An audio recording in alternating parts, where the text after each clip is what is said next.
Splat Communications. For reliable information that sticks. Please follow, subscribe, and please don't skip ads. Kung ako ang masusunod, kung ako lang ang masusunod, tanggalin na si VP Sara sa cabinet posisyon. Pabayaan na lang siyang Vice President. Manatili siya dyan bilang Vice President. Mag-resign na lang dapat siya bilang DepEd Secretary. Dito na lang sa computer issue. Yung na-interview ko, dyan sa Taguig Warehouse. Di ba? Inilapit ko sa iyo ang mga security doon na pinagbabantaan din. Na hinaharas. Pero ang ginawa ninyo, sinend ko sa Viber nyo yan. Pinarating ko sa iyo, madam. May ginawa ba kayong aksyon? Wala! Di ba? Yung anomalya dyan sa DepEd, yung ibang opisyal na nag-abroad na walang travel authority, pumunta ng Dubai, buong pamilya. Inaksyonan nyo ba yun? Sinend ko sa Viber mo. Sinend ko sa personal Viber mo yun. Mga photos, mga etc. kung ano. Wala kang ginawa. Nakakahiya kayo. Naturingan abogada pa naman si VP Sara, pero parang iba ang ginagawa niya sa pagiging abogada niya. Madam, VP Sara, abogado ka ng sambayan ng Pilipino. Vice President ka ng bawat Pilipino. Vice Presidente ka ng bumoto sa'yo o ng hindi bumoto sa'yo. Sumuporta sa'yo o hindi. Vice Presidente ka ng bawat isa sa bansang ito. Hindi lang ng iisang tao. Hindi lang ng ilang grupo. Tandaan mo yan. Ha? Tandaan mo yan. At una pa ba, madam? Sa'yo ang problema. Ha? Nasa sa'yo ang problema. Pinapatakbo ka ng tatay mo na maging pangulo ng bansa. Di ba? Kami, nung time na yon, nagpakandahirap kami sa'yo. Na umaasa kami sa'yo na tatakbo kang pagkapangulo. Pero mas pinili mong maging Vice President. Di ba? Ngayon, ilabas mo ang totoo mong kulay. Ano bang utang na loob ang gusto ninyong mangyari? Ano bang utang na loob ang sinasabi ni Salvador Panelo? Yung maging tagahimod ng tumbong? Yung didilaan ng Pangulong Marcos, ang puwet ni dating Pangulong Duterte? Kung ano ang gusto ni dating Pangulong Duterte, yun ang gusto nilang gawin ng kasalukuyan administrasyon, ang maging sunod-sunuran. Yan ba ang gusto ng dating administrasyon? Dahil ba kayo ay nawalan ng mga pwesto? Dahil ba kayo ay nawalan ng kapangyarihan? Kaya ganyan na lang ang atungal ninyo sa administrasyon na to? Yung parang hinahatulan na si Pastor Apollo Kibuloy ayon kay VP Sara, sa isang tanga at isang bobo na hindi mag-iisip kung totoo ba ang sinasabi ng ating VP Sara na pangaharas, panggigipit, at yung binibigyan na ng verdict o hinatulan na katarantaduhan. Isang tangat bobo lang ang manisasang-ayon sa sinasabi ni VP Sara.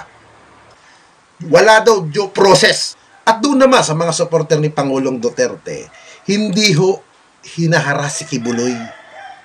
Tandaan niyo po ito. Yung kasong kinasasangkutan ni Kibuloy ngayon, hindi po ito bago. Matagal na po ito. Ha? Panahon pa po ito ni Pangulong Duterte. Naabutan lang to ng administrasyon. Good day, ladies and gentlemen. Our video for today are excerpts from the vlog of Team hard-hitting vlogger Cap Nino Barsaga as he admonishes the remaining Duterte die-hard supporters or DDS vloggers. In this video, Cap Nino also fearlessly questions Vice President Sara Duterte and challenges her to get real and resign as the Secretary of the Department of Education and just simply remain as the Vice President. He challenges her to get real. This is a reaction video. And as always, we shall reserve our full reaction at the end. For clarity and context. Based on our assessment on the online persona of veteran vlogger Cap Nino Barsaga, as we mentioned in our previous videos, we honestly feel that he is a person of substance. He is not afraid to call out fake news peddlers and government officials while using crass, vulgar language for which he has a disclaimer prior to his videos. According to him, this type of language are merely his form of expression. His analysis and questions are spot on. He has been a political vlogger since the time of President Gloria Macapagal Arroyo. He says never monetizes his social media platforms and considers this as a hobby as he does not rely on the earnings of his vlogs. His commentaries are based on first-hand knowledge and personal experiences. He has proof to back up his statements. Based on these alone, we find him a very credible and reliable source of information. Cap Nino is someone who clearly walks the talk unlike others vloggers and influencers. We agree and we are with him in exposing fake news peddlers and outright fake news.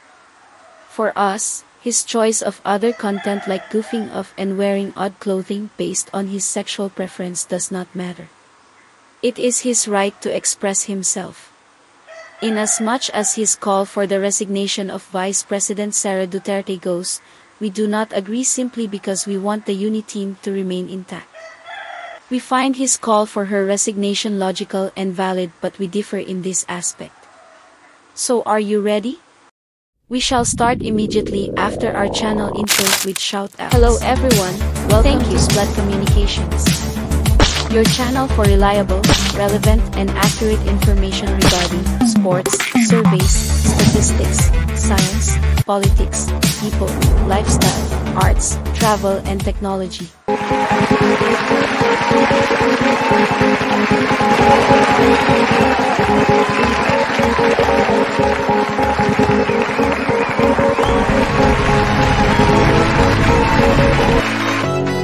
Kanino daw napupunta ang pera? Kay Eddie. Sino si Eddie? Wala ka na ba ibang argumento maisip sa utak mo?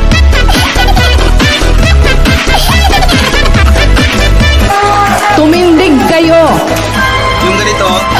Tinitiyak ko, meron ding titindig sa tabi nyo. At para lalang sigurado? Ano pangalan niyo ulit? Rastaman. Yo.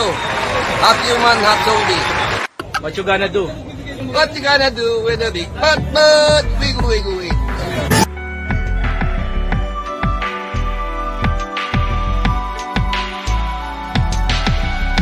Shoutouts. Shout out BTS. Ana Cordova. Bongkap. Ferry Koy. Boyet Asupilla. Gobo Farnboy. Pingi. Romulo Urbano. Fed Saitan. Nessie Luna. Richard Benliro. Eleno Mananak. Teresita Bertolfo. Junette Vilas. Nina Fortaliza. Estefan Edawa. Ridas. Ruel Ramos. Ida Saplo.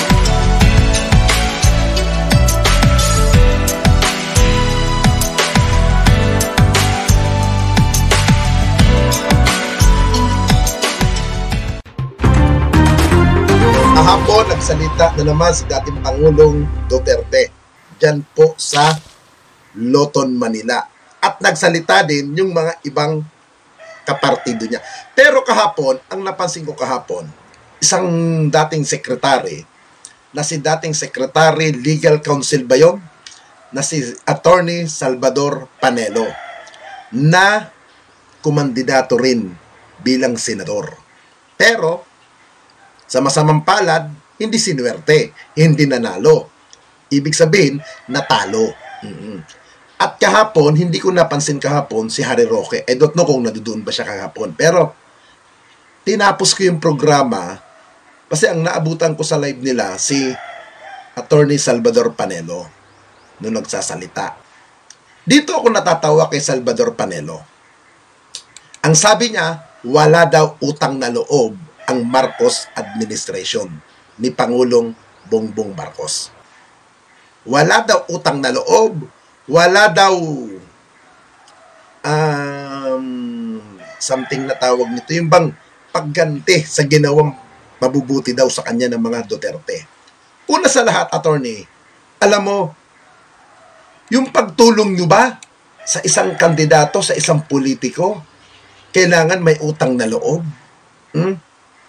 At wala daw utang na loob si Pangulong Marcos dahil kung hindi daw sa mga Duterte, hindi daw makakapwesto itong kasalukuyan administrasyon ni Pangulong Ferdinand Bongbong Romualdez Marcos Jr.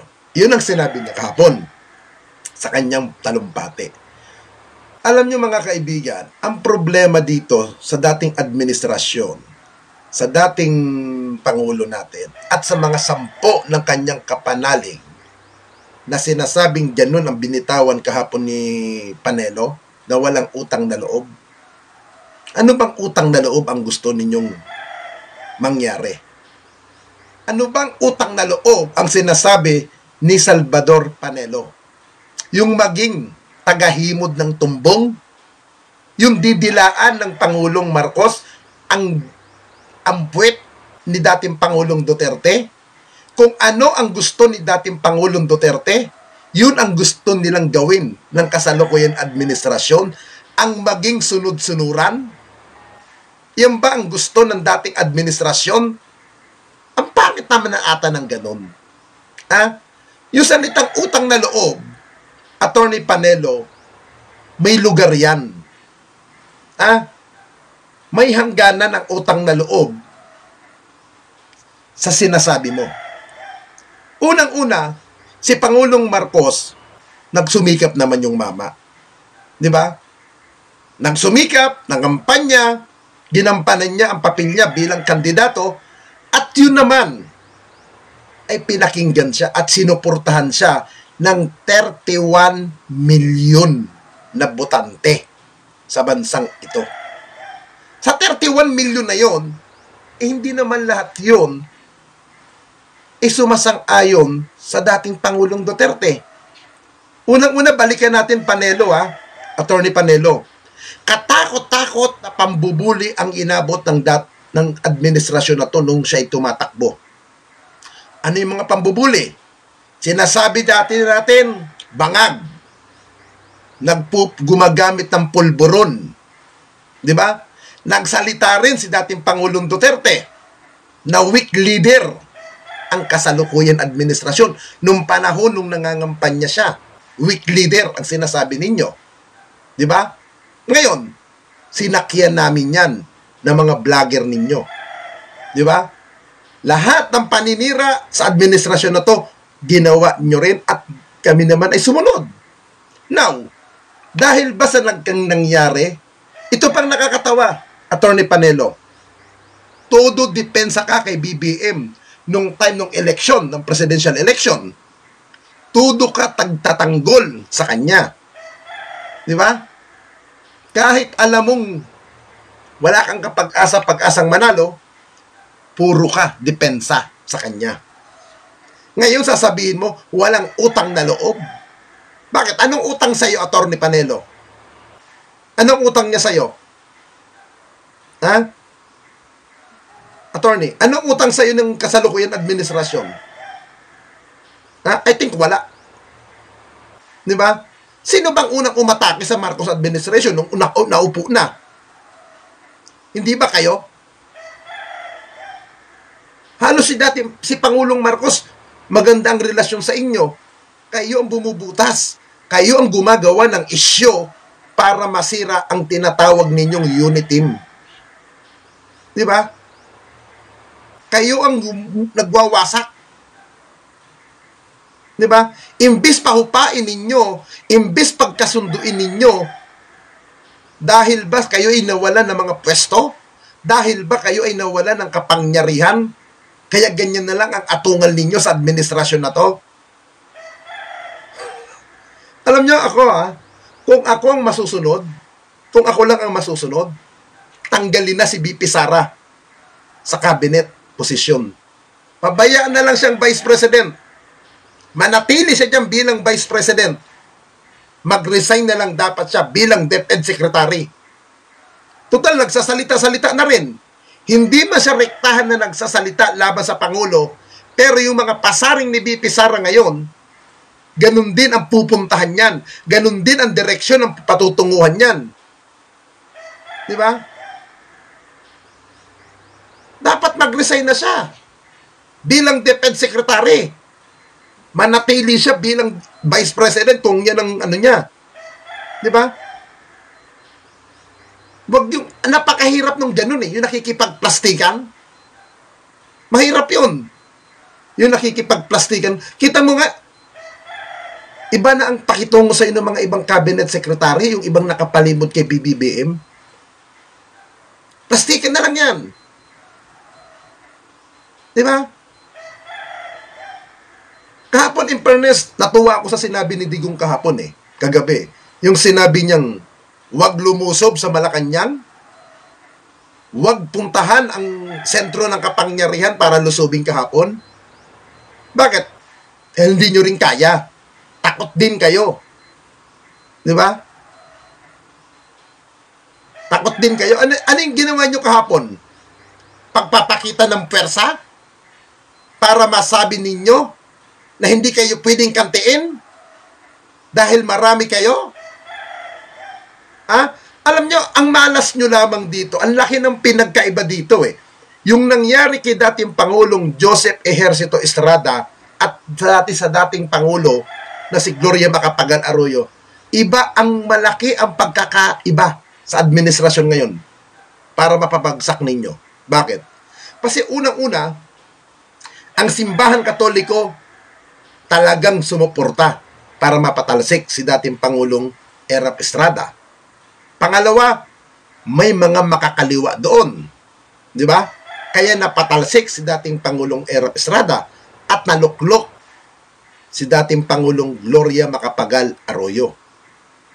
Nakuha niya ang mga taong yon at doon ay nangyari din yung Hakutan Brigade na bayaran ang rallyhan. Di ba? Nagkaroon pa ng part 2 na rally. Di ba? Kaso ngayon, ang layo ng pagkakaiba.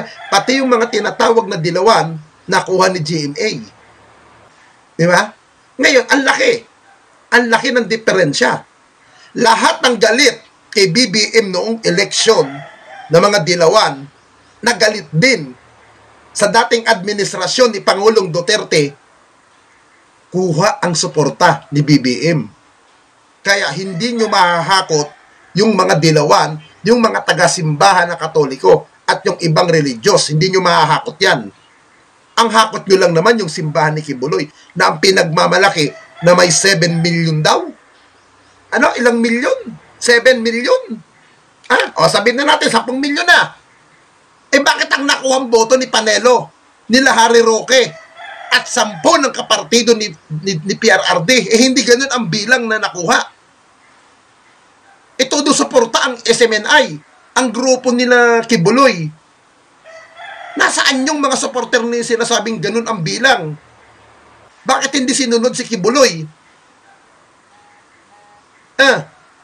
Di ibig sabihin, hindi totoo ang bilang ng inyong reliyon. Pinagluloko nyo lang ang tao.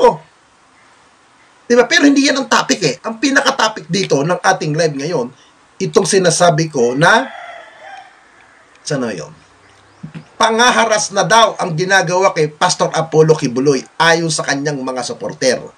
Una-una, yung sinasabi ni BP Sara na panghaharas, panggigipit, at biniberdik na daw, yung parang hinahatulan na si Pastor Apollo Kibuloy ayon kay BP Sara, sa isang tanga at isang bobo na hindi mag-iisip kung totoo ba ang sinasabi ng ating BP Sara na pangaharas, panggigipit, at yung binibigyan na ng berdik o hinatulan na katarantaduhan. Isang tangat bobo lang ang manisasang-ayon sa sinasabi ni BP Sara. Wala daw due process. Ano ginawa ng Senado? Pinapatawag.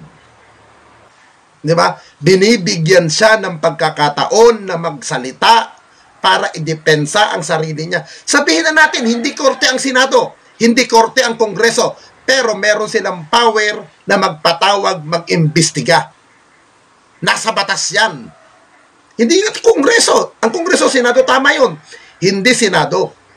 Pero, bakit siya nagkaroon ng mga warrant of arrest? Dahil nasa korte na yan ang usapin.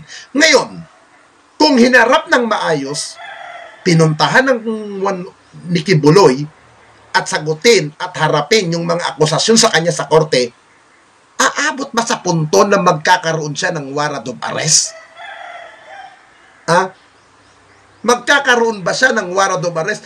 Ako, sa karanasan kong bilang isang political vlogger, isang social media vlogger, sa karanasan ko na nagkaroon ng mga kasong cyber libel, nagkaroon din ako ng warrant of arrest. Bakit nagkaroon ako ng warrant? Kasi hindi ako humarap sa korte. Hindi ko hinarap yung mga nagdemanda sa akin. Kaya nilabasan ako ng warrant of arrest. At yun ay nasa batas. Paano mo sinasabi na ikaw ay hinaharas? Kaya nga nasa korte ang kaso para magkaalaman kung yung ba ay totoo, para mapakinggan ang both side ng bawat nagsasalita at yung nag-aakusa at yung inaakusahan. Ngayon, kung hindi ka talaga sisipot sa patawag ng korte, 100% lalabasan ka talaga ng warrant of arrest o pag-aaresto sa'yo. Dahil ang tawag doon, binabastos mo ang korte, binabastos mo ang judicial. Kaya ka nagkaroon ng warrant. Yan ang problema sa mga supporter ni Kibuloy. Pudo kayo depensa, pudo kayo tanggol, inosente. Yes, tama naman eh. Hanggat hindi ka pa nahatulan, inosente ang isang suspect. Hanggat hindi nahatulan, hanggat hindi napapatunayan sa korte, ay taong inosente. Hanggang ngayon, inosente pa rin si Kibuloy. Pero, kung patuloy niyang hindi haharapin, hindi niya sisiputin, at nilalabasan siya, pagpapakita na yan ng isang guilty. Diba?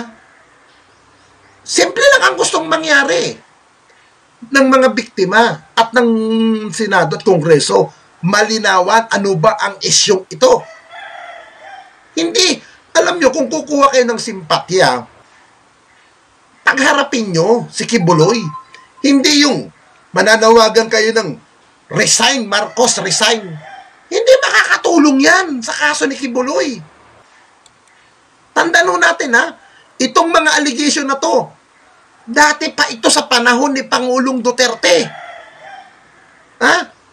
Panahon pa ito ni dating Pangulong Duterte.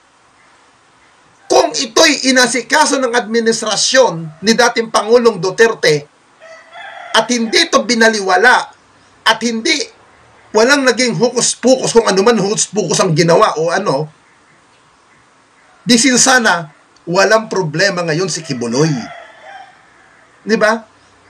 Ang pangit sa isang tao, ang pangit sa isang lingkod bayan na magdedepensa kayo sa katauhan ni Kibuloy na sasabihin nyo na mabait, mabuting tao, mabuting kaibigan, kung sa inyo nangyari, sa inyong mga kaibigan, sa inyong mga mahal sa buhay, sa inyong pamilya, isa sa member ng pamilya ninyo, at magsalita na ganun ang ginawa ni Kibuloy, masasabi nyo ba na mabuting tao yan? Masasabi nyo ba na kaibigan na mabait yan? Dahil nyo ba nasasabi yan? Dahil may mga utang na loob kayo kay Pastor Kibuloy?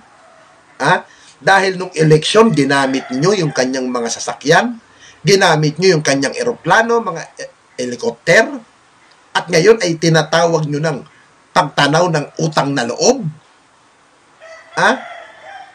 Isang katarantaduhan yan. Tandaan ninyo, kayo ay senador ng Republika ng Pilipinas. Hindi kayo senador lang ni Kibuloy. Hindi lang kayo tauhan ni Kibuloy. Kami ang nagluklok sa inyo bilang lingkod bayan. Yan ang patunayan ninyo na kung saan ang loyalty ninyo, kung kay Kibuloy o sa aming mamamayan. Sayang ang boto namin kung ganyan ang pinagagawa ninyo. Nakakahiya kayo. Naturingan abogada pa naman si BP Sara, pero Parang iba ang ginagawa niya sa pagiging abogada niya. Madam, BP Sara, abogado ka ng sambayanang Pilipino. Vice President ka ng bawat Pilipino. Vice Presidente ka ng bumoto sa'yo o ng hindi bumoto sa'yo. Sumuporta sa'yo o hindi. Vice Presidente ka ng bawat isa sa bansang ito. Hindi lang ng iisang tao, hindi lang ng ilang grupo. Tandaan mo yan. Ha? Tandaan mo yan. At una pa ba, madam? Sa'yo ang problema. Ha? Nasa sa'yo ang problema. Pinapatakbo ka ng tatay mo na maging pangulo ng bansa. Di ba? Kami, nung time na yon, nagpakandahirap kami sa'yo. Nung umaasa kami sa'yo na tatakbo kang pagkapangulo. Pero mas pinili mong maging vice president. Di ba? Ngayon, ilabas mo ang totoo mong kulay. Ipakita mo sa sambayanang Pilipino, huwag yung para kayong nagtitimpi, madam. Para ka bang nagpipigil sa sarili mo na kunwari hindi ka pa galit sa administrasyon na to. Pero ang totoo, galit na galit ka na. Hindi mo magawang maglabas ng sama ng loob mo. Hindi mo magawa maglabas ng saloobin mo ng buong buo. Di ba? Mas magandang ipakita mo yung tunay mong kalooban. Kung ikaw ay galit na sa administrasyon na to, ipakita mo yung tunay, hindi yung para ka pa nakikipagplastikan. Di ba? Mahirap yun. Halatang-halata na nakikipagplastikan pero hindi magawang lumantad. Patrider lang tawagan dyan, madam. Mahirap yung ganyan labanan. Di ba? Kasi ang alam namin na isang BP Sara palaban. Hindi ganyan ang astahan. Di ba? Yun ang gusto namin makita. Di ba? Ngayon, kung hindi mo kaya, sa tatay mo nga, hindi mo nga mapigil eh. Di ba? Hindi mo nga makontrol ang pamilya mo sa mga pinagsasabi. Naintindihan namin yan. Namamangka sa dalawang ilig ang tawag dyan, madam. Di ba? Mas the best, ilabas mo ang saloobin mo para magkaalaman na kung talagang parte ka pa ba ng administrasyon na to. Pero, kung ikaw ay galit ka na, mas maganda, madam, yun ang challenge ko sa inyo. Magkusa na kayong bumitaw bilang DepEd Secretary. Yun ang pinaka-the best. Mag-resign ka na bilang DepEd Secretary. Yun ang atupagin mo. Maglabas na po kayo ng statement. Hindi yung ganyan. Diba?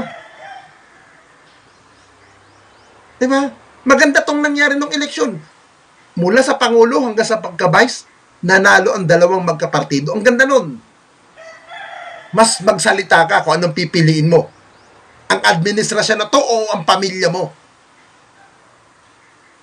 Diba? Para magkaalaman.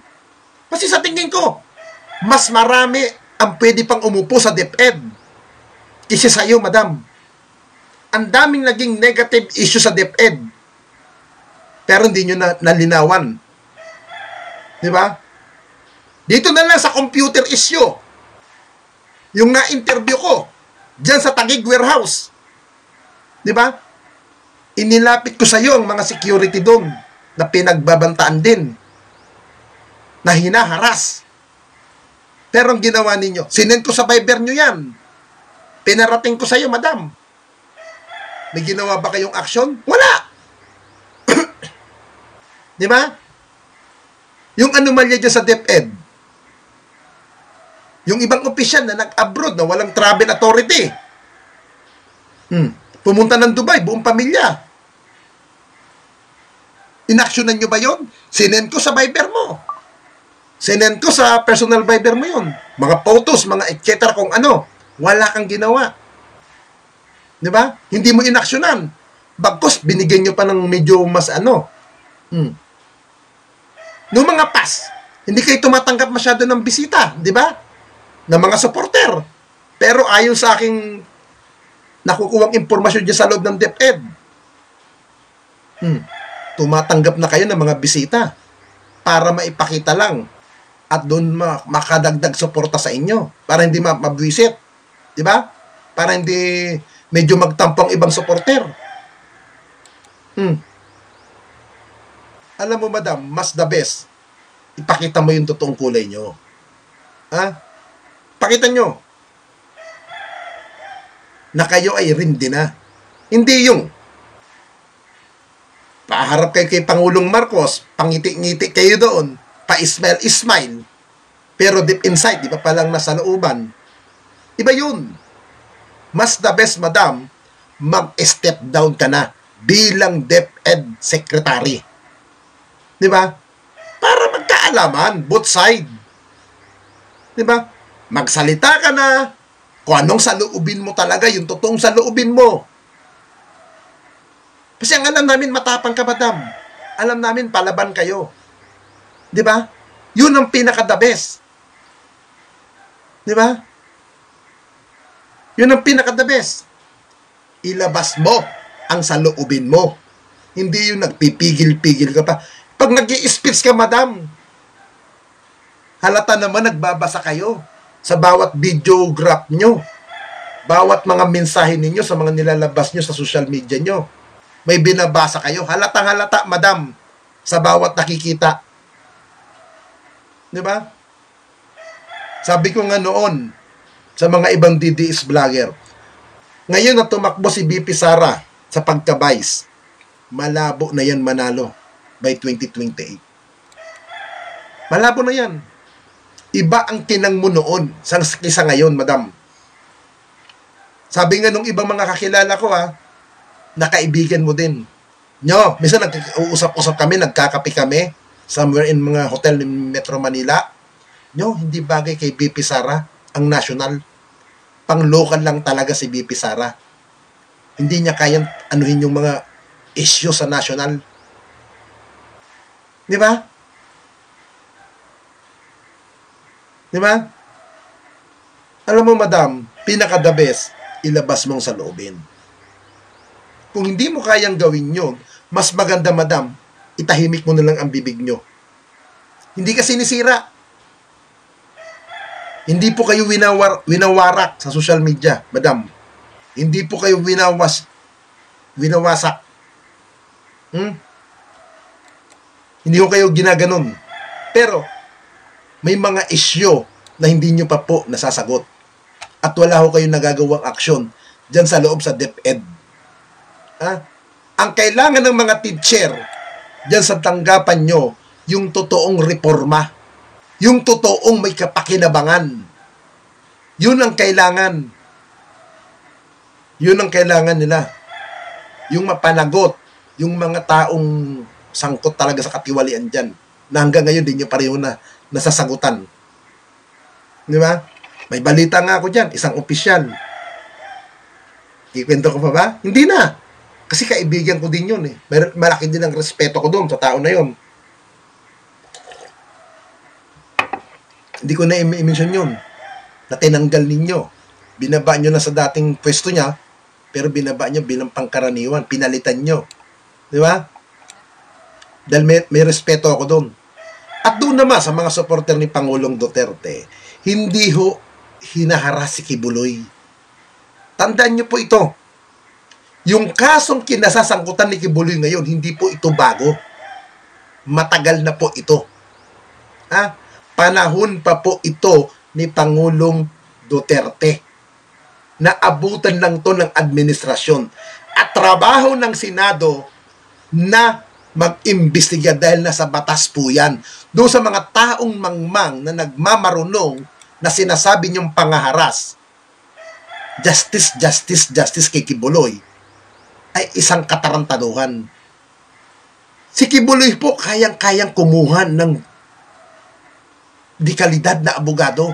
Yung mga pobre, yung mga kapuspalad na mga naging biktima niya allegation, wala pong kakayahan yun.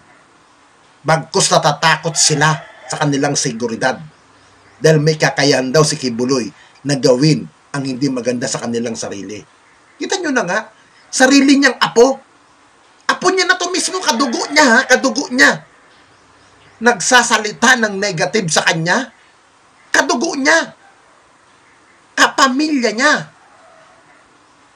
Kapamilya niya na to. Masasabi ba bang paninira yan? Ha? Tapos saka makakakita, siya ang pinapatawag, siya ang pinapaharap. Pagkatapos, magbibigay siya ng kondisyones na 17 na kondisyones. Dapat siya ang magtatanong. Hindi siya pipigilan ng time to limit para sagot tanungin niya isa-isa raw yung mga testigo na nag-aakusa. Pwede ba yung ganun? Di pang i-insulto. Kasi kung may balak talaga si Kibuloy humarap sa Senado at sa Kongreso, wala kang hingiin na kondisyones.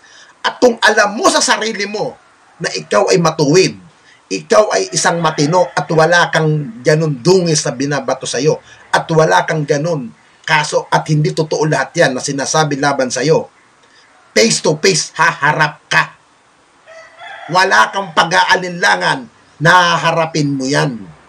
Pero kung ikaw alam mo sa sarili mo na ginawa mo yan, alam mo sa pagkatao mo na sangkot ka sa ganyan akusasyon at totoo yung mga akusasyon sa'yo, talagang magdadalawang isip kang humarap. Kasi alam mo sa sarili mo na ginawa mo yan. Di ba sabi nga sa Biblia, ang katotohanan ang magpapalaya sa bawat isa. Baka nakakalimutan ni Apollo Kibuloy, isa siyang pastor. Hindi niya ba nabasa yung salita na yon? Katotohanan ang magpapalaya sa bawat isa. Oh, kung nasa katotohanan ka, bakit hindi mo harapin?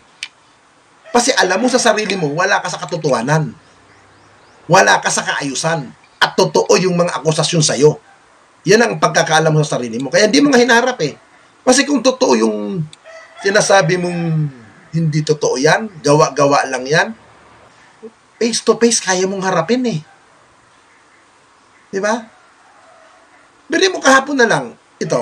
At nung isang araw, pinakalat ninyo sa social media na ang administrator na ngayon ng samahan ninyo ay si dating Pangulong Duterte. Di ba? Yan ang pinalabas ninyo kahapon. Nagkomento ako doon. Ang sabi ko, bakit si dating Pangulong Duterte ang gagawin administrator ng samahan?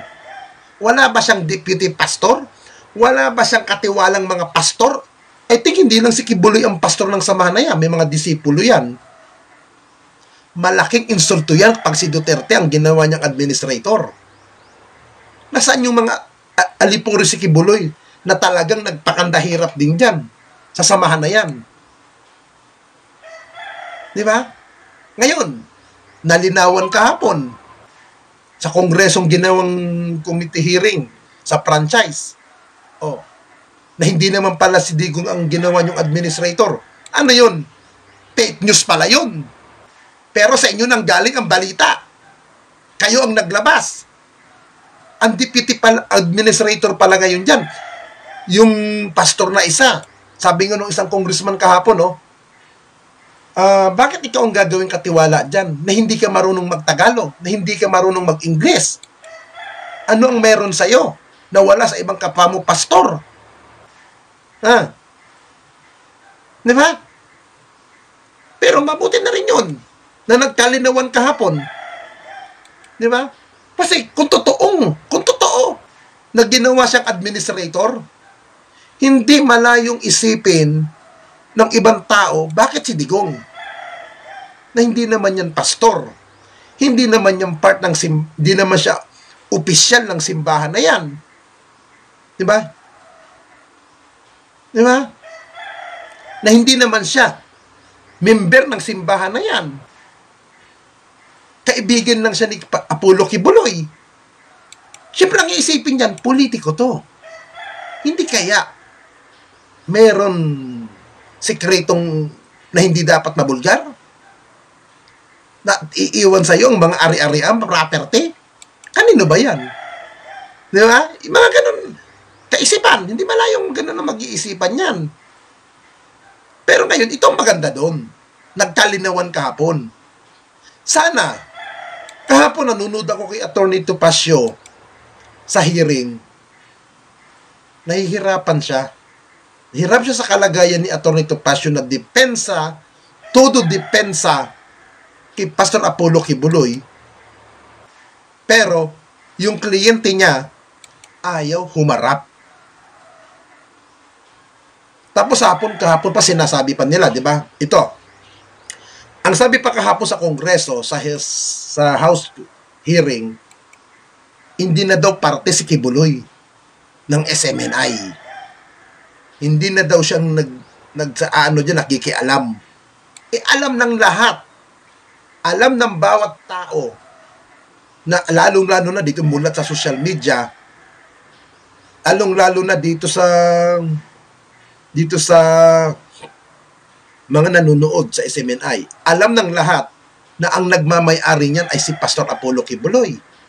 Tapos kahapon sasabihin sa House Inquiry, wala na daw kinalaman si Kibuloy, wala na daw siyang desisyon na ginagawa doon, iba na daw ang nagdidesisyon, Board of Trustee na daw, yung samahan na lang daw nagdidesisyon. Huwag naman tayong maglokohan. Ha?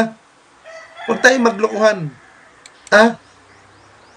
Tapos sasabihin nyo, pangaharas. Halos lahat ng panahon na ibigay sa inyo ang lahat ng pabor. Mula sa panahon ni dating Pangulong Duterte, nasa inyo ang pabor. Nakuha nyo ang lahat ng mga pabor na yan. Di ba? Tapos ngayon sasabihin ninyo, hinaharas kayo. Ulitin ko yung sinabi ko kanina ha, kung inayos ninyo ang problemang yan nung panahon ni Pangulong Duterte, disinsana sa pagbaba ni Pangulong Duterte, walang butas na nasilip sa inyo. Ha? Disinsana, walang nakalkal sa inyo. Di ba? At ang pinag-uusapan dito, hindi pang pamumulitika. May biktimang nagsasalita. May mga complainant na nagsasalita na gusto ang mangyari ay isang hustisya ang gustong nilang makita. Ha? Yung rally nyo kahapon, ng 9 days na rally ninyo sa Loton, ha? May nangyari ba sa rally ninyo? Nawala ba ang isyo kay Kibuloy? Ha? Natapos ba ang isyo kay Kibuloy sa mga allegation? Napigilan ba yan? Yung investigation, napigilan ba yung warrant na inilabas ng Senado at ng Kongreso? Yung subpoena, napigilan ba ni Kibuloy na ginawa ninyong prayer rally kahapon? Ha? Hindi. Ibig sabihin, hindi nakikiisa sa inyo ang Diyos. Ultimo ang Diyos, nabibwisit din sa inyo. Di ba? Bus ang lakas ng loob ninyo. Sasabihin ninyo, nasa inyo ang katotohanan, nasa sa inyo ang Diyos. Tama ang sinabi ni Brother Eli Soriano. Bula ang propeta kayo. Alam nyo mga kaibigan, na mga miyembro dyan, mag-isip kayo ng mabuti. Kung gusto nyo ng katotohanan, idilat nyo ang mga isip nyo. Ha? Idilat nyo ang mga utak ninyo. Yan ba ang sinasabi nyong anak ng Diyos na nagpapakilalang anak ng Diyos sa pag-aari niya ang buong mundo? Pero hindi niya magawang humarap sa mga nag-aakusa sa kanya? Ha? Pag ang isang tao, isang simpleng mamamayan, pag nagkaroon ng kaso ang isang tao, ang bilis. Pero ito, nagtatago. Hindi magawang lumantad. Puro abogado ang pinaglulutang doon. Tama yung sinabi ni Congressman Pimentel kahapon sa Kongreso. Nakailan committee hearing na tayo dito? Dahil kay Kibuloy, ni isa na lang, ni hindi humaharap. Tama yung sinabi niya na pambabastos, panggagago ang ginagawa na ni Kibuloy. Ha? Panggagago, pang-uulol, pang-pampipendeho ang pinagagawa na ni Kibuloy doon. Tapos sasabihin ninyo, resign Marcos? Ha? Dapat si BP na daw ang iupo? Bakit? Ano kinalaman ng kaso sa issue na yan? Bakit gusto nyo mag-resign yung mama? Dahil hindi nyo maudyukan? Hindi nyo masulsulan? Ha? Tapos sasabihin nyo, kayo'y maka-Diyos? Kayo'y makalangit? Nang inang buhay ito. Ha? Yan ba ang maka-Diyos? Ang Diyos ay Diyos ng katarungan. Tandaan nyo yan. Ang Diyos na sinasabi ninyo, ang kilala kong Diyos na nasa langit, Diyos ng katarungan, Diyos ng matimpihin, Diyos na mahabagin sa taong dapat kahabagan. Yan ang tunay na Diyos. Ha? Pero si Kibuloy, yung Diyos niya ba? Yan din ba ang kilala kong Diyos na sinasabi niyang Diyos niya? Yung sinasamba niyo ba ang Diyos? Yun din ba yung Diyos na sinasamba ko? Ha? Sinasamba ng bawat tao sa buong mundo? Sa tingin ko, iba ang Diyos ang sinasamba ninyo. Hindi na ang Diyos talagang nasa langit. Di ba? Kasi kung totoo kayong alagad ng Diyos at sumusunod kayo sa aral, yayakapin nyo ang turo ng Diyos. Yung nasa banal na kasulatan. Di ba? Pero ang ginagawa ninyo, puot at galit dahil sa isang tao na sangkot sa katiwalian, pinipigilan ninyo ang justice para gumana. Sana wag dumating sa punto na isa sa mga mahal nyo sa buhay ay maging biktima ni Pastor Apollo Kibuloy, kagaya ng mga allegation sa kanya. Yes, allegation yan. Diba? Wala pang hatol dyan. Wala pang pagpapatunay. Pero kailangan namin marinig ang kanyang panig na humaharap siya. Yun ang kailangan. Ha? Yun ang gusto namin mangyari. Na harapin niya ang mga paratang. Pero kung hindi niya magawa at puro siya takbo, puro siya tago, puro siya salita ng ganito, ganyan, talagang aasahan namin at magiging pag-iisip namin na guilty ang isang Pastor Apollo Kibuloy. Kita nyo nga, yung pamilya Marcos, sangkatutak ang mga akusasyon sa kanila. Kung ano-ano mga pasaring sa kanila na magnanakaw, mandarambong, ganito, ganyan. Nalabasan ba sila ng warrant? Di ba hindi? Bagkos, lahat ng mga akusasyon sa mga Marcos, face-to-face nilang hinarap, isa-isa nilang hinarap. Di ba? Taas noon nilang inano ang mga kaso. Yun ang totoo na hindi guilty. Humarap eh. Mayroon silang mukhang hinarap. Hindi nila inasa sa mga abogado lang ang pagano ng kaso. Personal silang nagsasalita. Personal silang umaperan sa mga kaso. Pero itong si Kibuloy, ginawa niya ba? Kaya nga nilabasan ng warrant eh, di ba? Hindi gago ang judge. Hindi gago ang hukuman na maglalabas ng warrant kung ang inaakusahan ay humaharap sa kaso.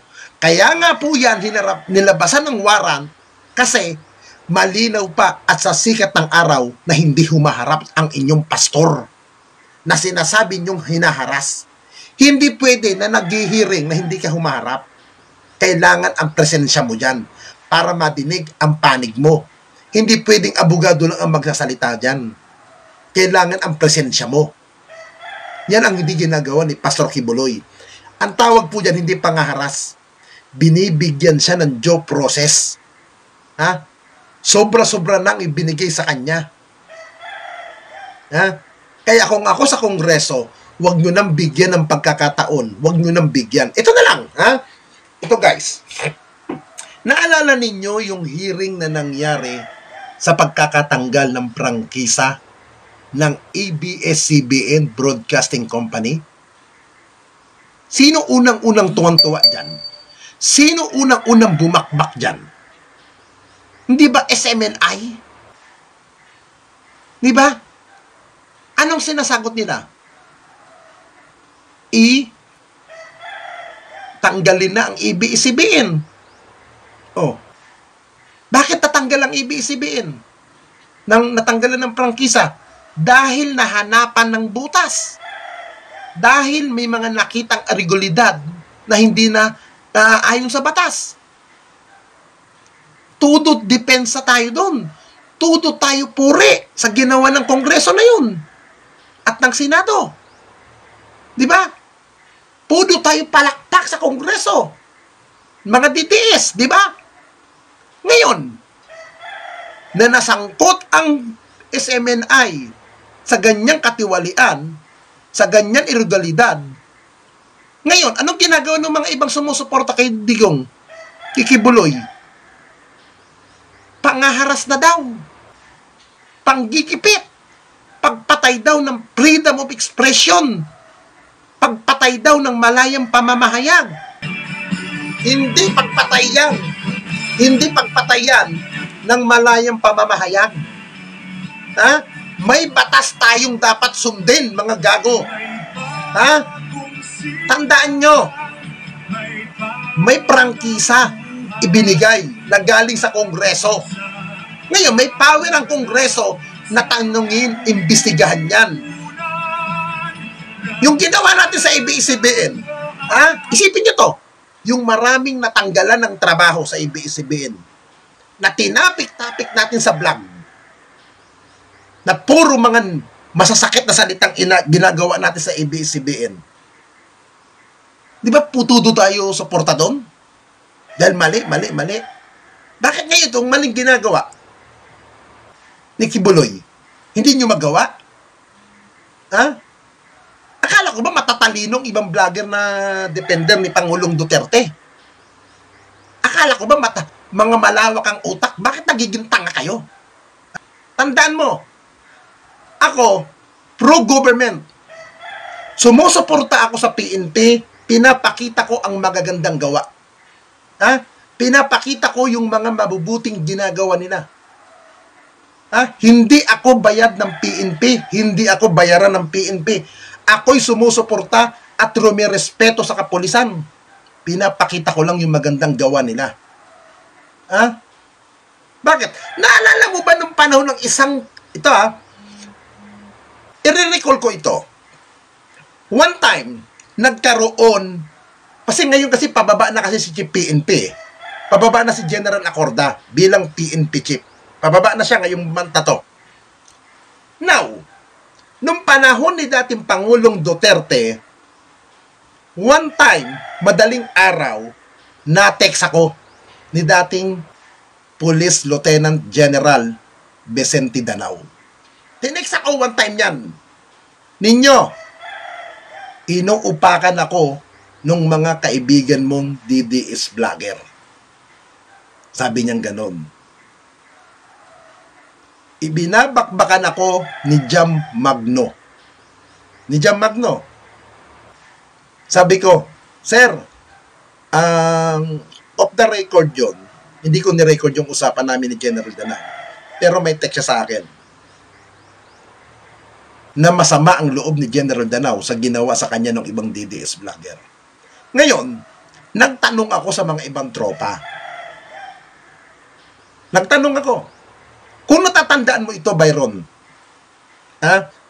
pero hindi ko i-mention yung general na bata-bata mo, na dikit ka rin sa isang general. Anong ginawa mo? Todo mo suporta ang general na yon. Di ba? Todo ka pabango sa general na yon. Todo ka pa-PR sa kanya. Di ba? Kayo ng mga ilang vlogger dyan, di ko napapangalanan. One time sinabi ko sa iyo, Tol, anong problema natin kay General Danao? Yan, ganito, bakbakin natin yan. Nagkatawagan tayo, bakbakin natin para ang maupong PNP chief ay itong taong ito. Hindi ko na ba banggitin ang pangalan. Pero blessing in disguise, yung sinuportahan nyo ng mga general, na isang general na retirado na, ay hindi siya naupo bilang PNP chief. Magkano ang bigayan doon? Di ba? Hindi ko na i-mention. Gumastos ang general na yon. Di ba? Nagbayad ang general na yon para i-PR nyo siya. At gusto nyo akong isama. Di ba? Dahil nagkataon, itong si Lieutenant General Vicente Danao, maganda ang ginagawa sa akin, maganda ang pakitungo sa akin, at kaibigan ko si General Danao, hindi ako sumama sa agenda ninyo para sirain si General Danao. At mabuti na lamang, yung dating Pangulo na si Duterte ay hindi sinakyan ng inyong pangangampanya doon sa isang general na hindi naupo sa pagka-PNP chief. Di ba? Ngayon, binabakbakan nyo kung sino-sinong general ngayon? Bakit? May nag-hire na naman ba sa'yo na general para sirain ito? Ha? Ha? Ha? Tandaan mo, Byron, huwag kang tangat, estupidot, gago. Ang ina ninyo, yung sinasabi ninyo, kinukumanan ko ang mga vlogger, ha? Yung administration vlogger ngayon, ako ang nasa likod nila. Kung ako ang nasa likod ng mga yan at sinasabi ninyo, ha? Hindi ba nakakatawa kayo halataan ng galawan ninyo? Iisa ang mga content ninyo sa akin? Halos dinumog nyo ako, kinuyog nyo ako. Yung mga sinasabi nyo mga vlogger ko, tinapik ba kayo? Pinakuyog ko ba kayo? May mga tumawag na sa akin ng mga kaibigan vlogger nyo. Ano, grisma ka na natin? Sabi ko, huwag kayong makialam. Ha? Huwag kayong sumausaw dyan. Awayan namin to. Ha? Yan ang problema sa'yo, Byron. Ha? Porke nanahimik ako ng ilang araw? Ano yung mga pinagsasabi mo? Ha? Sa live mo nung isang araw? Ha? Na inutusan kita? Utusan, gago. Pinakiusapan lang kita. Iba ang pag-uutos, iba ang pakiusap. At bakit kita utusan?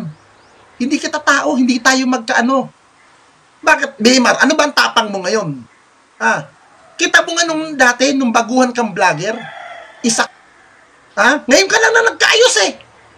Ha? Di ba, Bimar? Ha? Ngayon ka lang nagmukhang tao. Pinagmamalaki mo. Yung pajikas, yung style mo, na mga pinasabi mo sa mga live mo, na, oh, pakapi naman dyan, magpakapi naman kayo. Ha? Yung drama mong style mo? Dati ba ganyan ba ang vlog mo? Hindi ah. Puro ka paawa sa follower mo para magpalipad sa'yo. Ha? Alam mo, BMR, yung style mong ganyan, hindi uubra sa akin, gago. Ha? Huwag mo akong artihan ng kakupalan mo, hinayupa ka. Ha? Hindi ko lang kayo inaatake. Ha? Huwag mo akong ululin, gago. Ha? Ha? Ano yung pinagdaan mo sa akin? Yung pagiging vlogger mo na ni Pangulong Duterte? Ilabas mo lang. Kaya mo lang ka siya nakaharap eh. Di ba? Ngayon ka lang naka-face to face kay Pangulong Duterte. Eh dati ano bang pin-content mo lang? Sa Manila Bila ka lang. Di ba? Diyan ka lang sa Maynila nagbablog. Wag ako. Di ba? Ano dati kayo? Believe kayo sa akin dati, mga pinagkasabi ninyo. Hanga kayo. Di ba? Puri kayo ng puri sa akin. Bakit? Dahil gamit na gamit nyo rin naman ako noon. Halos lahat ng mga video ko pinagnanakaw ninyo. Kinokontent ninyo. Di ba? Huwag tayong mag-ululan. Kayo, umaasa lang kayo sa content, sa palipad, at sa sahod ninyo. Pero ang totoo niyan, wala kayong utak. Ha? Lalo na ito, itong putang inang si Bisdak. Ha? Na isang unggoy din. Dito ako natatawa kay BMR eh. Ito pang puki ng inang nasa General Trias na album vlogger din. Sir Judea, ano ba pinagkikwento-kwento mo? Ha? Yung hindi nabigay ang pera mo, bakit? Alam mo, totoo ah. Di ba, pinakita ko lahat sa inyo ang text sa akin na hindi talaga kayo binayaran. Pero hindi ko kasalanan yun. Sa halagang 10,000 ng gagalaiti kang Bisdak, ikaw lang Byron, ikaw lang BMR, wala pa kayo sa vlogging, wala pa kayo sa larangan ng pagbablog, nagbablog na ako, mga gago. Ha? Mas veterano ako sa inyo. Pang matandang hukluban na nasa Hong Kong. Ano akala nyo, napatahimik nyo na ako? Ha? Ha? Sasabihin mo, sira ulo ako. May record ako sa mental. Ano ka? Matino ka ba? Ha? Ulol. Matino, ibaliw ka rin. Dati sinasabi mo, bula ang propeta si Kibuloy. Ngayon, todo ka na rin himod. Balingbing ka ka, porkit wala na si PRAD sa posisyon, binabanatan mo. Gago ka pala balingbing sip-sip. Tanga, bobo. Unang-una, uulitin ko tong sinabi na to, ha. Itong kasagutan ko sa'yo. Binasa ko yung comment mo na walang kakwenta-kwenta kagaya ng utak mo. Ano ang sinabi ni dating Pangulong Duterte? Pagbaba sa Malacanang, lunchtime sa Makati, tulungan nyo, suportahan nyo ang administrasyon ni Pangulong Duterte. Pambabalingbing ba yun? Ha? Ako'y supporter ni dating Pangulong Duterte. Sinunod ko ang kanyang sinabi.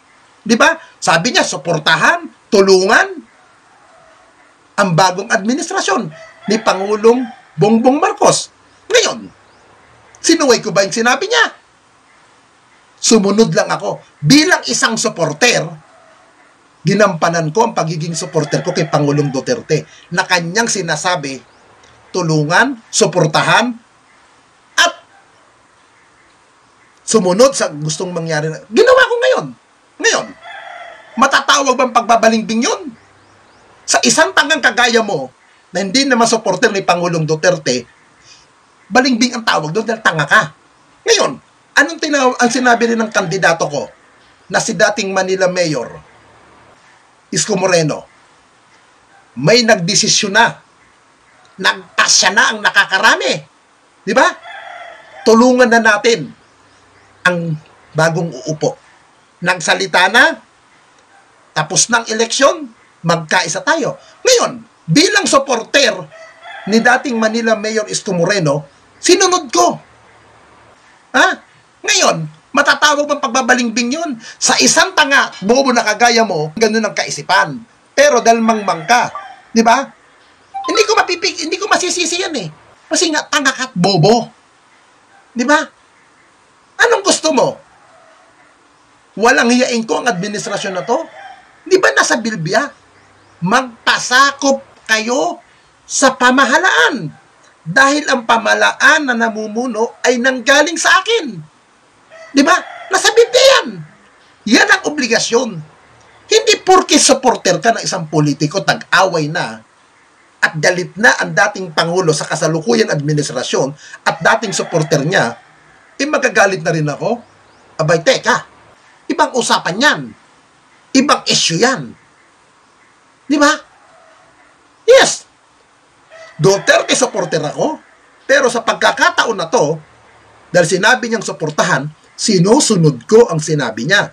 Pero kung siya may galit kay PBBM at siya may hindi meron siyang magandang sinasabi ngayon, labas na ako doon. Ang mahalaga dito, sinunod ko yung unang sinabi niya na tulungan, suportahan bilang isang mamamayang Pilipino, obligasyon ko yun at obligasyon nating lahat. Yung pagiging tanga mo, idadamay mo pa ako. Huwag ganon, kaibigan, ha? Huwag mong pairalin ang pagiging tangat bobo mong po. Again, magandang araw po sa inyong lahat. Mabuhay ang ating bansa. Mahalin natin ang bansang ito. Kasi tayo ay Pilipino. Tayo ang nakatira dito. Tayo ang makikinabang pa rin ito. Sumunod lang tayo, guys. Huwag tayong magpadala sa mga urirat, sa mga fake news, sa mga sinasabi ng mga kalaban na yan. Dahil ang gusto ng mga mangmang, ang gusto ng mga tanga, magkawatak-watak tayo, magkagulo tayo. Yan ang gusto. Ang gusto ng matatalino, sumunod tayo sa gobyerno, sumuporta tayo sa gobyerno, magiging mapayapa ang ating bansa at maganda ang ating kinabukasan. Again, magandang umaga sa inyong lahat. God bless to all.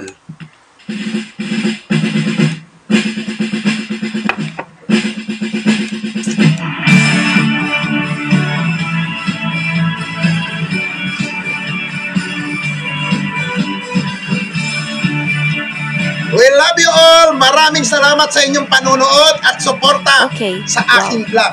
That Maraming was salamat another mga kapatid. interesting revelation. What can you say? Kindly share your thoughts in the comment portion.